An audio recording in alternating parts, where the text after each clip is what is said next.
Welcome to Rooster Radio, a broadcast dedicated to supporting and promoting local artists in the Gaston County and surrounding areas.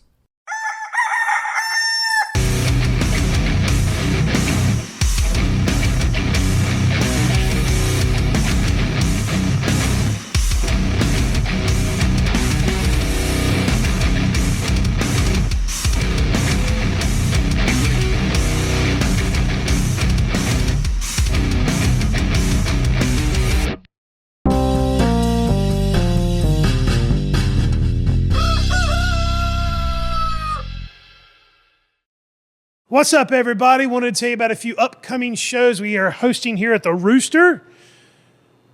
Starting on Friday, October 10th, we're hosting the Ladylike Festival, brought to you by Crowns and Chords and the Charlotte Street Art Collaborative. This is a celebration of the film experience through art and music. We're going to have art vendors here. We're going to have interactive experiences, poetry reading, live music. We're going to have food here. It's going to be a real fun time to show some love to the ladies. That's October the 10th. And then the very next night, Saturday the 11th, Not Your Kind, the Slipknot tribute is going to be taking the stage with Midas 22. We're very, very excited. This is a full-on Slipknot experience, back to the original 9 with the masks and the suits. It's going to be wild. I don't know how we're going to fit them all on the stage, but we're going to figure it out. The very next week, Friday, the 17th of October, we have Lil Man Jay with Zay Grassley at Ivy, Montana. Now, I'm going to tell you right now, this show is already almost sold out. So if you want to come see Lil Man Jay, get those tickets now because there aren't a lot left. And then the night after that, we are participating in the DTG Fall Bar Crawl with other pubs and establishments here in downtown Gastonia, which means we got a free show.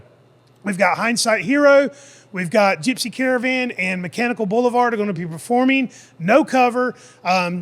Make us one of your stops on the bar crawl. Go hit the other stops, get your cards punched, and then come back and enjoy a free concert on the 18th of September. And then, of course, on the 25th, the Saturday before Halloween, is the 7th annual Carolina Headbangers Ball.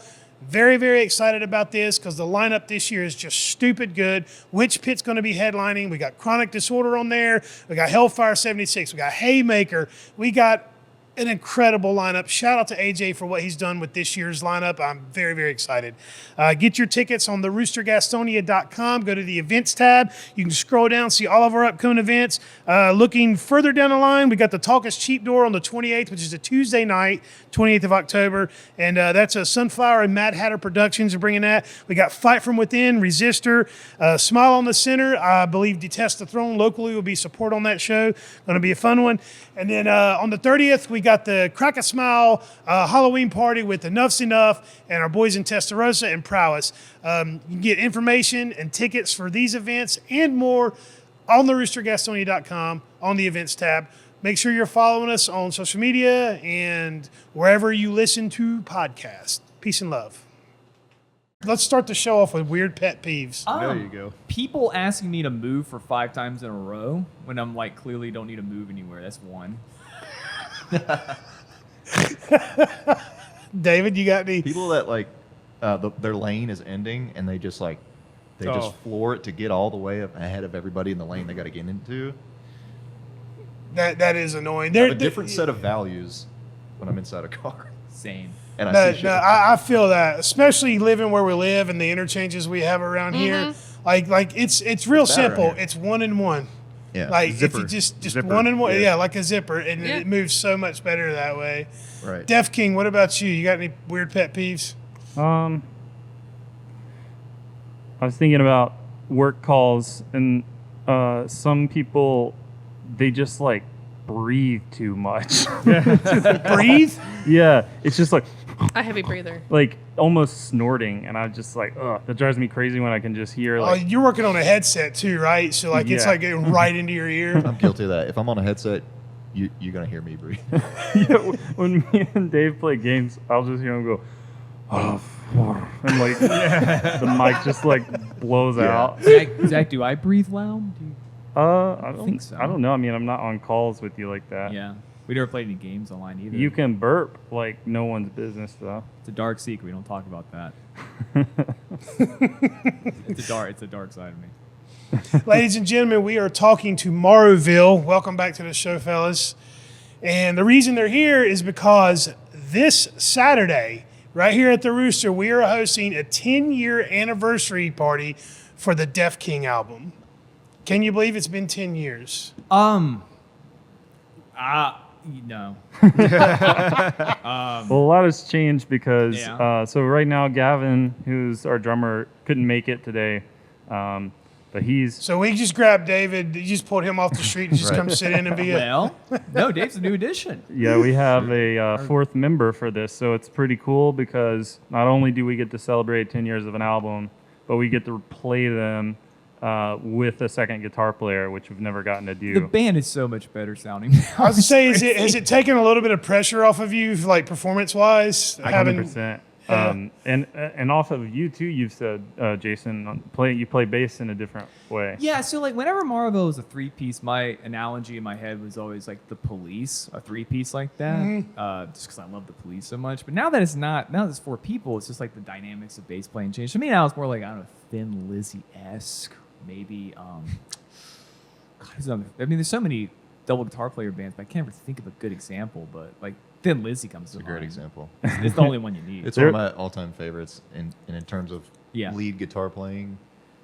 They're one of my biggest influences. Thin Lizzy? Yeah. Yeah. The guitar work in that band is, for being, mid '70s, It's amazing. it was incredible, and it still holds up today. I'm still obsessed with them. I listen to them every day. I just play like Phil Lenoir now. And so I think Zach likes that stuff too a lot. And when we're working out parts, we're always looking for that sort of Yeah, those the Thin Lizzy twin twin lead harmony sound. type. Well, as thing. a spectator and as a fan, when you guys played here a few months back, and I saw you play with them for the first time, it really did add like another element to the show that wasn't there before.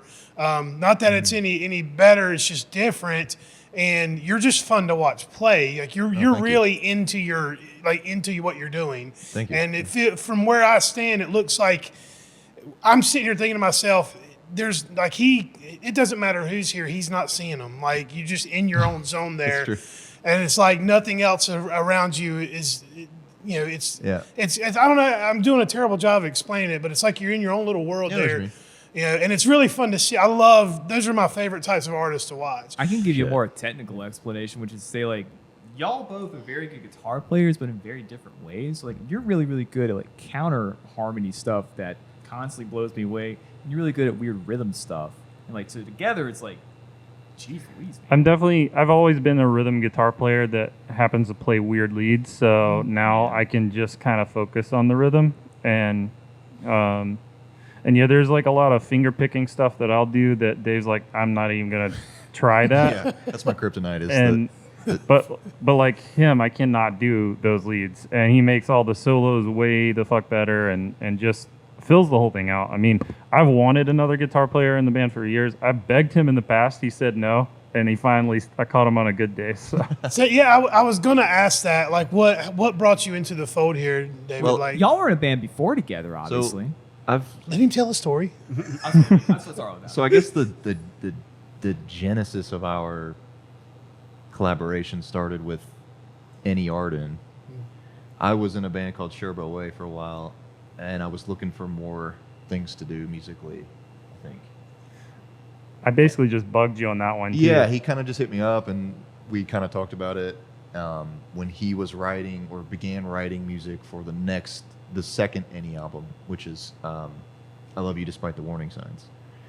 And we literally just started hanging out, playing guitars together in a room, and then we kind of built that band up, and then I always remember like watching Final Fantasy VII Advent Children and Right. playing guitar and talking about starting that. Yeah, and so we did that, and then we played a bunch of shows, recorded that album, put that album out, and then I think during that time is when he was also in Witch Motel, but and then they had some members that kind of shifted out and left. We can't forget Shiv. Oh my gosh, that's true. So I fronted very briefly. I started a doom metal band called Shiv, and The it was best doom metal band I ever heard. It was a lot of fun. It was great, but we didn't really record anything officially. There's some YouTube videos out there, but Yeah. I've got some demos and things. But Zach helped out in that because I needed a guitar player. So it was Any Arden, Shiv, and then Witch Motel needed another guitar player, so I stepped in, and so it was me and Zach and Witch Motel, and now finally. Now Witch finally. Motel sort of fizzled out, and then Any picked up again a little bit, and then we was Occasionally? like, screw it, let's just do Morrowville. Yeah, last time. Might as well. Yeah, well, that's actually that's how I met Zach, was the Any Arden project, Yeah. and you were there. We didn't talk that night, but it was, you guys were playing up the street, and it was right before COVID, like right Oh. before shutdowns and stuff, and The Freemans? Yeah. yeah. Oh, okay. So there, the girl that sang with y'all that night was close to someone I know, and was like, you should go check them out, and I did, and it's kind of what sparked this beautiful friendship that I have with Zach, and it's been Sure. kind of fun to watch things kind of weave in and out. There's no like direct path with you, Zach. Everything just kind of weaves in and out of stuff, and it's interesting. It's cool. And the last time when Any played here, I don't know if it was last month or the month before, but we were talking after the show about how like Any and Morrowville are on this like inevitable course to just become one big merge, one yeah. big Because thing. it's all the same. Yeah. It's the same us. members Same now. members. It's so- all, it's now all the same people. I mean, they are two different vibes, but they're not so different that you can't figure out a way to Right. make it work together. Some of the more folky songs can be rocked up. And Yeah. that kind of thing. Yeah. But I think Morrowville's music is a little more in comparison to Any Arden, I would say it's more intense, maybe more progressive. progressive I would say and progressive. more chaotic at times. Yeah. Yeah. Especially this 10-year-old album. I mean, there's a lot of DNA of the sad shit that I do. It's definitely a sad sounding album. When I practice when I'm practicing for these shows, I practice probably the most because I have to, because I'm a bass player. Bass players can't mess up, but like it kind of puts me in like a bad vibe when I'm working on the music, because I'm like these songs are awesome, but it's like, man, this is really sad. So like, and it It's kind a of bummer, man. You know, it's like it kind of led me to like working more like solo stuff, because I'm not really like a sad guy. So I think like not really sad music. So it's good to have a balance between the two. But that's just part of the. gotta Well, put do yourself you in the mood. do you want to talk at all about the album itself? I mean, Zach's MO is he can't help himself when it comes to writing. He has to write a whole concept and tell a whole story, and I love that about you. I do. I think it's wonderful. I think more people should tell a whole story. But do you want to talk a little bit about the story behind the album? Sure. It starts with one particular night. Oh, yeah, I guess we can go back there, actually. The inspiration for it was, so I was living with my parents at the time. They had moved a street away from our childhood home. And one night we had come back from the bar, and there was like something on fire in the neighborhood. And we get back and we realize it is my childhood home burning to the ground. Oh my goodness! And so I watched that happen, which was a wild thing. And then later I found out that it was definitely a murder made to look like arson. Whoa! And Never knew there's a this. 2020 on it. It's called The Burning Bed. And so that was kind of the genesis of this, what I call like a haunted house story. And it's about an abusive couple or abusive relationship where the guy was abusive. They move into an old house that was her grandmother's. They kind of take possession of it after the grandmother's in the nursing home. And the lineage of the house kind of haunts them. And, well, it ends in a fire. So that's kind of the... Sounds a little Amityville. It is pretty Amityville. It's inspired by Haunting of Hill House. I hate that show got made, because it's like the perfect version of what I was trying to do with this before that came out. But that's like the best jumping off point. And I wrote a novel that went with it. I'm going to see if I can get a couple printed copies for the show. We're also doing, this is why I'm dressed up, we're doing a kind of costume party for the show. the whole thing is Halloween themed. It came out on Halloween 10 years ago. So I really want to play up the spooky aesthetic because I've always loved that, but it's also a very dark album about an abusive relationship, essentially. Did you know the people that were in the house? I didn't, Okay. but like I had neighbors that knew them, that I knew the neighbors, kind of a thing. But yeah, pretty wild. Like, and just the fact that it happened in the house that I grew up in is even crazier. Did the house, being the house you grew up in, is that what made this like this so personal? Like even though you didn't know the couple, like I mean, out of that event, you created this beautiful work of art. Do you think that was a bit of maybe a coping mechanism or some sort of like creative way to kind of process? I think so. I think I threw a lot of stuff that I've been through in there, as well as the setting itself isn't exactly my childhood home. It's actually more of a combination of my grandmother's home and things like that. But it is definitely like, it's all the things I love. Horror is kind of my genre, but also it's all just like reflecting on that being like kind of a pivotal moment, thinking like that's my childhood and it's burning to the ground, kind of a thing. Yeah. And but yeah, end of the day, it's supposed to feel like a haunted house story, really. And hopefully the like sadness comes off spooky too. That's like the hope for me with when people listen to it. Oh yeah, I'm excited. Are you just gonna? Please tell me you're gonna play the album from start to finish. Yeah, yeah. So the plan is thank God. Play it with the interludes and everything. Might even, there's some saxophone on the album. I'm gonna see if we can get Austin, who's Gavin's brother, to come do that. I haven't heard yet, but we're kind of piecing this together quickly because scheduling's kind of messed up right now, and we're not even going to get to practice in a room together. We're just all learning the album on our own again. We're just gonna let it rip. And just trust in the process. We'll practice together. Like, y'all have been practicing, we'll practice together. But it's like, well, you got a Wednesday. You got one more Wednesday to come up here and work some stuff. Yeah, it's not a problem though, because we used to, when we first so it's a 7-song 8 with an interlude album, and so it fits well for a set. Yeah. And that was by design when we made it originally. So when it first came out, we were playing back-to-back shows of just the set straight through. also, So- a lot of songs are still in rotation for the most We part. still play a good many of them. There's like 2 that we never play, and that's going to be the big challenge. Those are the ones you got to practice, kind Yeah. of work out. Cool, man. I'm so excited, and I couldn't be happier for you, man. This is a really cool thing. 10-year anniversary. This is a big part of your. I mean, basically jumps off your, music career. It's a big deal. You wrote a novel. Like it's like a whole 360 thing you did. Do we want to talk a little bit about the other bands on the bill, because you brought in some really good bands Good to job, play with Zach. you. Yeah, good job, Zach, on this lineup. Yeah, so I wanted to try to, because back we were like of the Zoe's era crew when we started this album process, and so we played with Rothschild, who's going to be with us. I just shot in the dark. I couldn't think of any bands that were still playing. We're lucky to still be playing that far out, because not only is it 10 years since the album, but it's like 20 years of us playing together, basically. Yeah.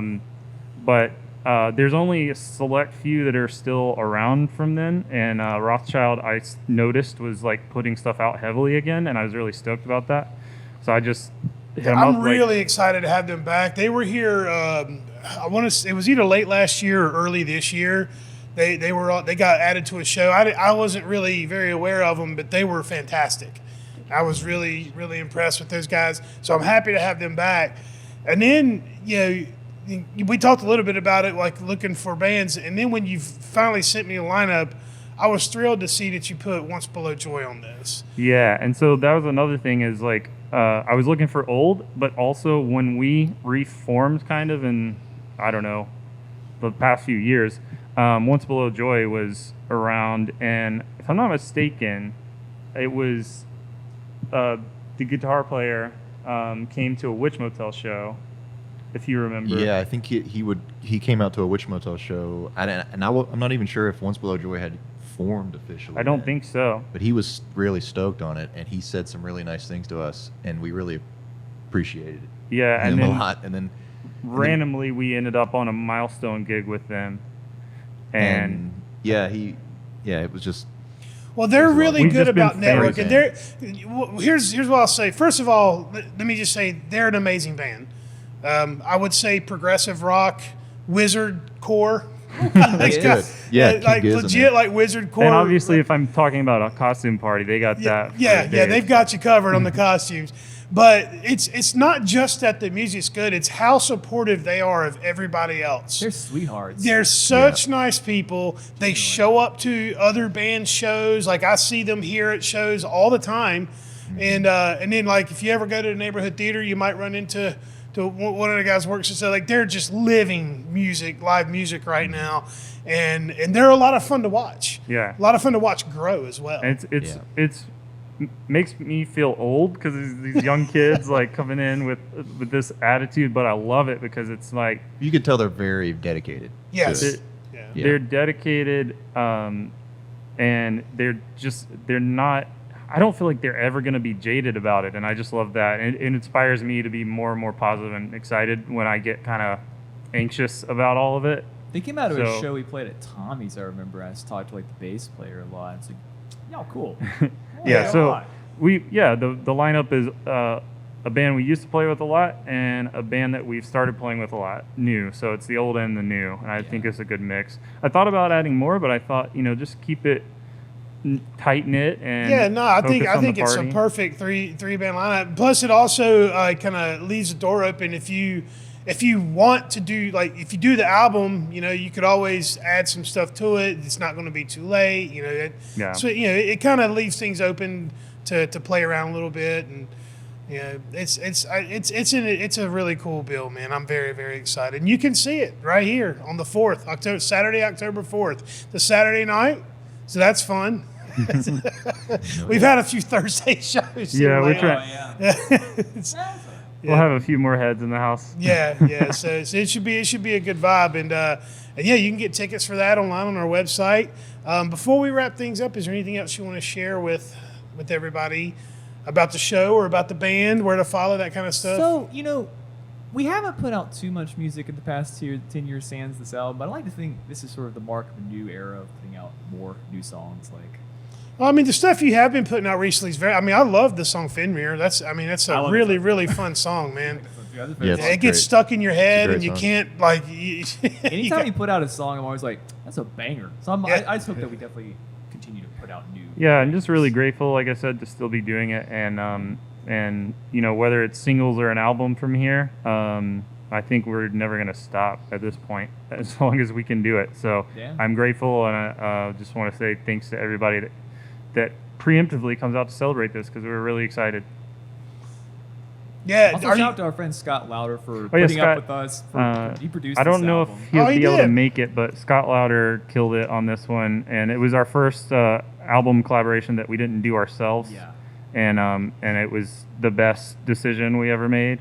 Yeah, what's Scott's a really talented guy. I haven't seen him in quite a bit, but about to say. he's performed here several times, and he's a very talented guy himself. I really appreciate him more because I recently got the stems to this album from him, and like one of the songs, like Staring, had like 300 plus tracks in it. I'm like, God bless you, Scott, for putting up with our craziness. Taking that out of your hands. Oh man, so many tracks. Oh, and also Jennifer Hart, my cousin, did the lovely art that I'm showing off. I'm just so pleased with this album cover. So I like Yeah, it's to a show really off. cool cover. Yeah. It is. I want a shirt with that on it, real bad. Yeah, we need to get. I'll say you got a little bit of time to get some shirts printed, man.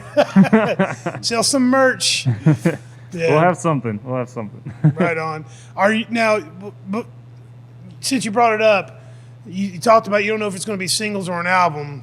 With the last couple singles you put out, are these one-offs, or have you got the nucleus of another concept working? I've had the nucleus of about 5 concepts at this point. I will There's say. a lot of Marvel songs that never got recorded. I would say. Yeah, but I think it's just a matter of timing. And Gavin doing music for a living, and also he had a big health crisis recently. Yeah. So we've just had to take things slow, but we all want to do it so bad. And I just think the thing that makes the most sense is focus on singles until we have an album, I guess. And something we want to do is re-record a lot of the songs that we play live that are from older albums, so that we have like an updated version. So the goal is to keep playing live, and everything we play, I want people to go online and be able to hear a very similar version. Yeah. Right. So that's the focus right now, is while I have written new stuff and we're going to be putting those out too, I think we're kind of alternate between recording old songs and new songs. And also, just like this will be the first time we've had, like, when we start recording again, like Dave will be part of the band recording too. So it's like it's a strange journey of this band where it's like, you know, some things happened at the start of this year, and then it kind of tapered off for a while, and then like had those things not happen with Dave be here, who knows? But here we are now. Well, it's evolution, man. Like everyone, we all evolve. You evolve as an artist. You know, your music evolves. Like everyone's, you know, people can be in and out of projects. You know, leave, come back, and you know, as long as you're still coming from a place of love, and you know, everyone's intentions are pure. I was gonna ask, like, you know, knowing Zach like I do, how much freedom do you guys have when it comes to helping write stuff, or are you getting a finished product, and like do you get to input at all? I would say there's, I mean, a lot of the times with me coming in and learning the catalog, you know, Zach will say, all right, you can just do whatever the hell you want right there. I've had a bit of a different experience. Well, you're the bass, you're on bass. So. Yeah, but it's like It's better these days, I would say. Well, it's more like me not really. I'm not really a prog kind of dude. Like, I'm a pop guy. Like, I was just jamming out to Bruno Mars on the way over here. So, but I'm definitely never against like bassline by committing. So there's been some songs where I'm like, I don't know what to do. Like, show me what you would do, and like I kind of like take it and relearn. I'm like, okay, that's cool. Mm-hmm. Like, not everything. Like, I can cook when I need to, but it's not like I don't love. Pucifer is my favorite Maynard project. It's what I'm trying to get at, you know what I mean? Like, so. Well, arguably, some people would say it's the best one at this point.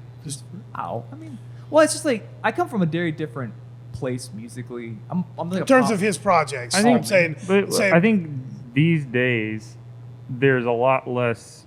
Like, I feel like we all kind of read each other's minds to where I don't have to say anything. There'd be slight things like, oh, maybe do that part like one time less there, but usually I'm just like, all right, go off, bring it to me, and then that's always the best way to collaborate, in my opinion, because it's just like, if you got to put some walls up, but if you put too many, then you get nothing out of it, and you always have to. Something I had to learn is whatever you have in your head, it'll be 10 times better if you let people do exactly what they want to do, and then you can just incorporate that. For me, it's like I've been playing bass for like 20 years. So I'm sort of like just curious, like, what would you do? How would you play this bass line? Usually it's some like weird thing. I'm like, I would have never thought of that. It's like kind of like I've recently started playing with a pick, and that's been a pretty interesting change. I have tried, and it just feels so weird. I can show you how. It feels so weird. But I had to get into like the biomechanics of how my arm moves.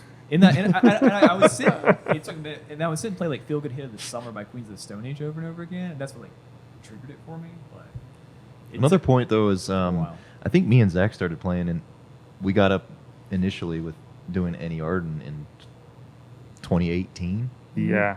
So me and Zach have been playing guitar together for. Were you friends before that? Yeah, Oh, yeah, okay. and like, I was in a band prior to Any Arden, and we would be on the same bill all the time. all the time Zoe's during the same and era. Tommy's, Freeman, you know, all around here in Charlotte and stuff.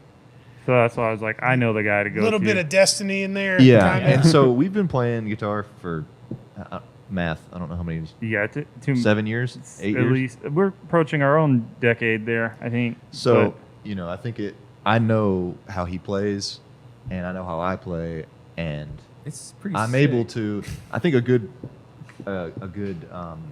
example would be like Kismet. Yeah. And Which Lazarus is a Taxon. new song, Kismet, old song, Lazarus Taxon. Both of which it's just like, Oh, thanks. I'm like, I want you to add something that makes it new. Do whatever you want. And then he does whatever he wants, and I fucking love it. Oh, excuse me. But we have that experience that going back. This is what happens when you curse on a podcast.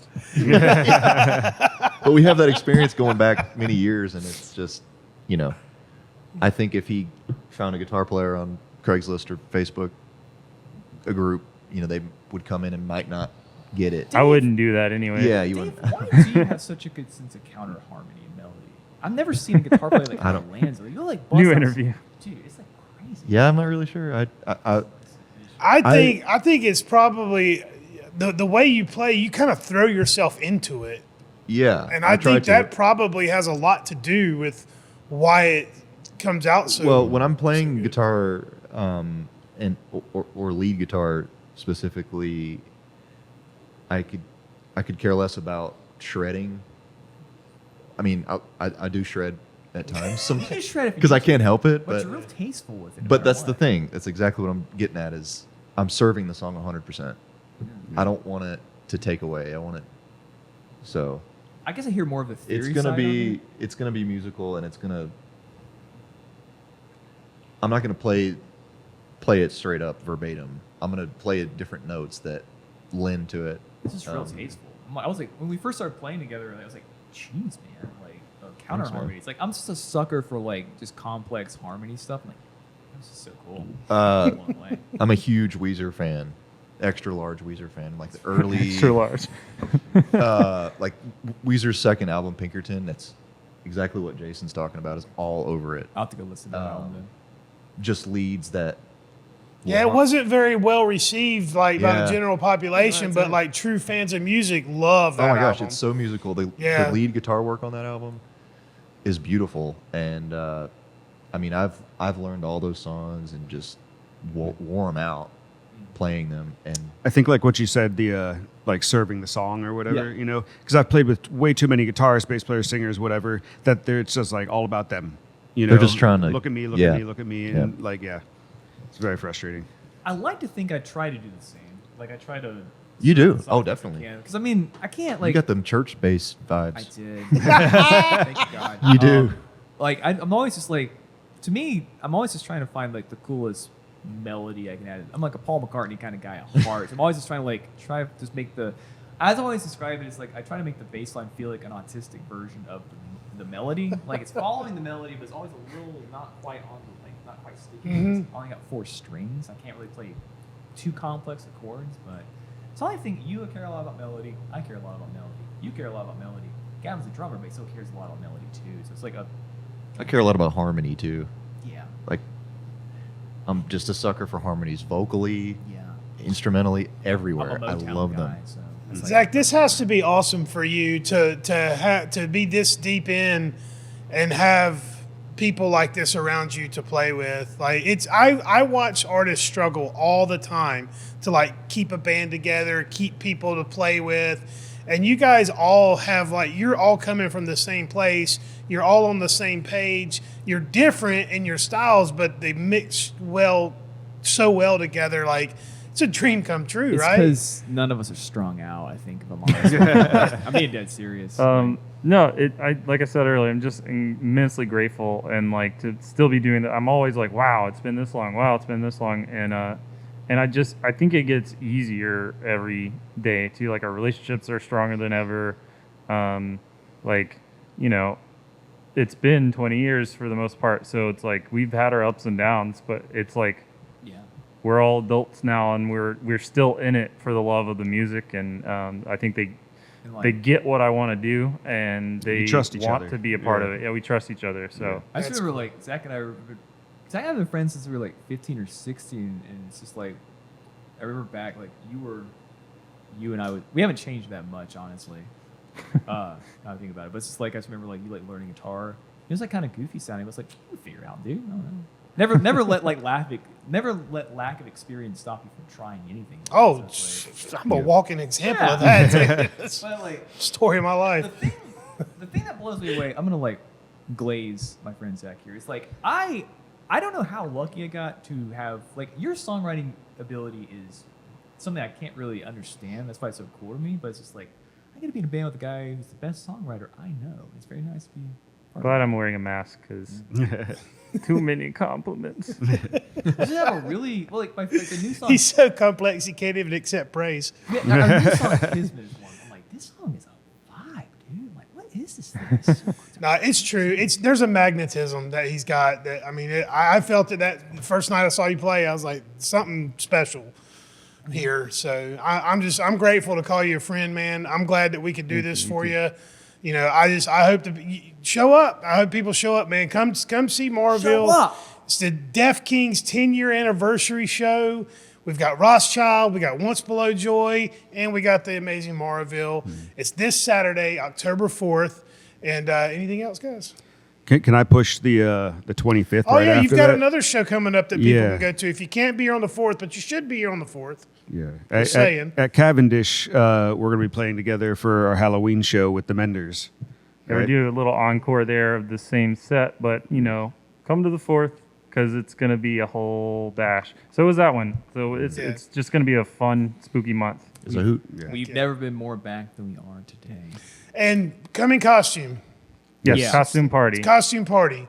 Don't be the guy that's too cool to put on a costume. I used to 'cause- be that guy. Oh, were you that guy? You think Yeah. you're too cool, but you're really yeah, just. you show up and then you're not cool. You're just the asshole. Yeah. Yeah. All right. End it with a bleep. End it with a bleep. All right. Thanks again for coming in today and doing Thank this, you. fellas. I really Always. appreciate it. Peace and love, y'all.